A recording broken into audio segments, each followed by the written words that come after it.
Now let's go out to South Korea, where the former Vice President of the United States is. Mr. Vice President, Mike Pence joins us again.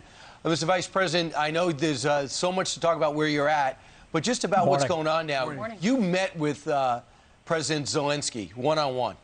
Did you see when you met with him this type of potential and this type of valor? Because Senator Ron Johnson came out and said, I really wish President Trump had a chance to meet with Zelenskyy ahead of time. They would have hit it off. Who was the guy you saw there? Well, it's a great memory, because this was someone who had come of age as a comedian and a television star. I didn't really know what to expect. But when I was in Poland in 2018 and had the opportunity to sit down with President Zelenskyy, I must tell you that I was extremely impressed. I sensed his commitment to the people of Ukraine. I sensed his determination to lead from the standpoint of principle. And I'm as inspired as anyone else in the world by the courage that President Zelenskyy and the people of Ukraine have shown. But I can't say that I'm as surprised as many are, because I saw those qualities early on, and then in all the time that we served at the same time, I saw those qualities manifested in his leadership in Ukraine. Mr. Vice President, Putin has invaded Ukraine. We've been watching this. We've been talking about the world's breadbasket. That's what they're calling this area, because we're expecting a shortage of corn and wheat and other things, nickel, platinum. Well, the president, when he was in Brussels, he said there is going to be a worldwide food shortage. Listen to this. Food shortage. Yes, we did talk about food shortages. And it's going to be real. The price of these sanctions is not just imposed upon Russia. It's imposed upon an awful lot of countries as well, including European countries and our country as well. And because both Russia and Ukraine have been the breadbasket of Europe in terms of wheat, for example, just to give you one example. But we had a long discussion in the G7 with both the United States, which has a significant, the third largest producer of wheat in the world, as well as Canada, which is also a major producer. And we both talked about how we could increase and disseminate more rapidly food shortages. And Mr. Vice President, there's a Fox News poll out asking about inflation. Is it under control? 56% said not at all. And when it comes to gas prices, 52% said the rising gas prices are a major problem for the family. What are we expecting in the months to come? Well, I think it all depends on how America leads on the world stage, Ainsley. I mean, we need to meet this moment with American strength. And look, I'm glad that President Biden has increased the sanctions. The administration was frankly slow on that, and they did fail to provide, even the threat of them failed to provide a significant deterrent. But right now, what we ought to be doing is redoubling our effort to give President Zelenskyy and the Ukrainian military everything they need to defend themselves. We need to continue to increase economic pressure. That was one of my messages here in Seoul, South Korea today. I met with President-elect Yoon. I met with many members of the Congress here and leaders. And I called on them and nations across the Asian Pacific to stand with America, stand with our allies, and continue to economically isolate Russia. But the last thing we have to do, and my wife Karen and I were in Poland 2 weeks ago. We actually went to the border, went into Ukraine with Franklin Graham and Samaritan's Purse, and we saw the incredible, heartbreaking images of women and children by the thousands coming across the border.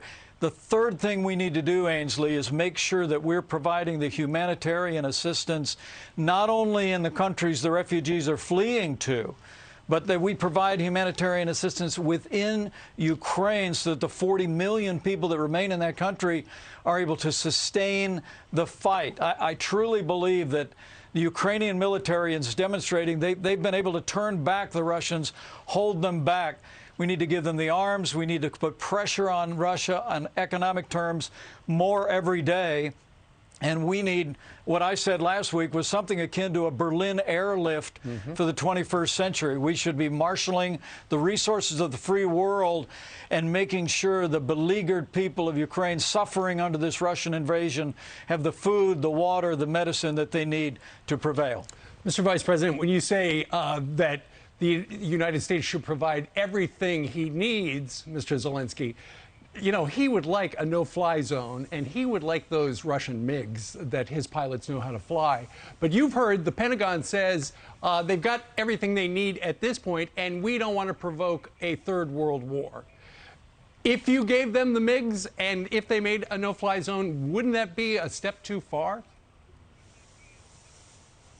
Steve, the Biden administration should transfer those MiGs out of Poland to Ukraine, do it immediately. They've got pilots in Ukraine that know how to fly them. But just as important, we need to continue to provide the kind of ground-based anti-aircraft systems that can take out Russian aircraft that are doing the high stratosphere bombing. You know, when we landed in Poland before we drove to the border, you know, we saw U.S. Patriot missiles all arrayed at that airport and to protect Poland, protect our NATO ally. Now, the Ukrainians don't know how to operate the Patriot missiles, but they do know how to operate these old Soviet-era anti-aircraft missiles, S-300s and others. We need to be shipping them in. We need to be redoubling our efforts. Look, I mean, there's a lot of people who a month ago thought this thing would be over in a month. Yeah. But the Ukrainian soldiers, using the arms that our administration provided to them, and they were suspended in the Biden administration. The Obama-Biden administration only sent them meals and blankets. We armed the Ukrainian military. Biden finally lifted the ban and started to arm them again. We got to give them the tools to be able to defend themselves. We've got to isolate Russia even more than was announced today. And we need to launch that massive Western humanitarian effort for the people of Ukraine. That's the pathway to victory. And Ainsley, as people talk about food shortages, the way that we avert food shortages that would affect the wider region and the world is give Ukraine the ability to win. Right, Mr. Vice President, would you say you want to get that aid in? Right now it's on the ground. Would you say I'm coming in with aid on a UN plane? I mean, you know, the airlift was there because no one was shooting at us. That's why we were able to drop it in West Berlin. How do you get the food and everything? Brian, just look at 1948. There was 18 months of the Berlin airlift. The Soviet Union tried to cut off Berlin from the rest of the world so they could claim all of it. Right. And the Western world came together and said, so just no. do it. Just do it. We flew this massive, thousands of planes in. It was all worked out. I'm talking about humanitarian aid here. Right. I'm talking about creating a corridor where we could deliver food and water and medicine. And I believe it's an idea whose time has come. And with President Biden in Poland today, I hope he sees those refugees firsthand. I will tell you, I never thought in my lifetime that I would ever see thousands of women and children, all their earthly possessions, dragged behind them, fleeing from the kind of mindless evil that Putin is inflicting on the people of Ukraine today. We've got to make sure the people of Ukraine have the tools, that we isolate Russia, and that they also have the humanitarian support that is going into the country today. I must tell you, Samaritan's Purse is doing incredible work on the ground there. We were with them on the ground. There's other relief organizations that are working, but more is needed. Got millions. And I truly do believe that now's the time for American leadership. And with American leadership and strength, the people of Ukraine can prevail. Well, the president is heading to Poland. He should be landing a little more than an hour from now. In the meantime, you are in South Korea. North Korea, yesterday launched its biggest ICBM, intercontinental ballistic missile, since like 4 or 5 years, which can travel something like 700 miles. You're in South Korea. Does that freak the people of South Korea out?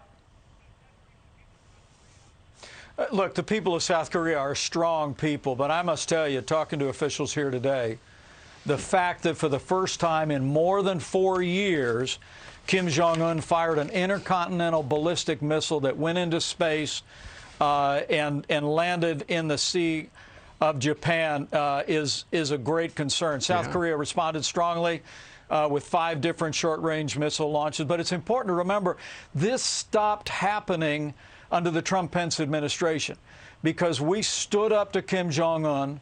We brought a maximum pressure campaign on him. And when he realized that there was no give in our administration, he came to the table for those historic summits in Hanoi and in Singapore. And for 4 years, no nuclear testing and no intercontinental ballistic missiles. I honestly believe that as you see the Biden administration, literally begging Iran to re-enter the Iran nuclear deal, I think that has sent a message of capitulation that they are hearing in North Korea. And so they're back to their old cycle of provocation. Again, I've said many times, peace comes through strength, but weakness arouses evil, whether it's here in the Asia Pacific, whether it's in Eastern Europe, whether it's in the Middle East confronting Iran. We need American strength, and we'll have the best pathway toward peace and security for the American people and our allies. Mr. Vice President, thank you so much for joining us. Thank you all. Good to be with you. All right. Have a safe trip home. Yes. Hi, everyone. I'm Brian Kilmeade. I want you to do me a favor. I want you to click to subscribe to the Fox News YouTube page. This is the only way that I know for sure that you're not going to miss any great commentary, any great news bites, any great interviews coming your way on Fox. You can get it all here on YouTube. So subscribe right now.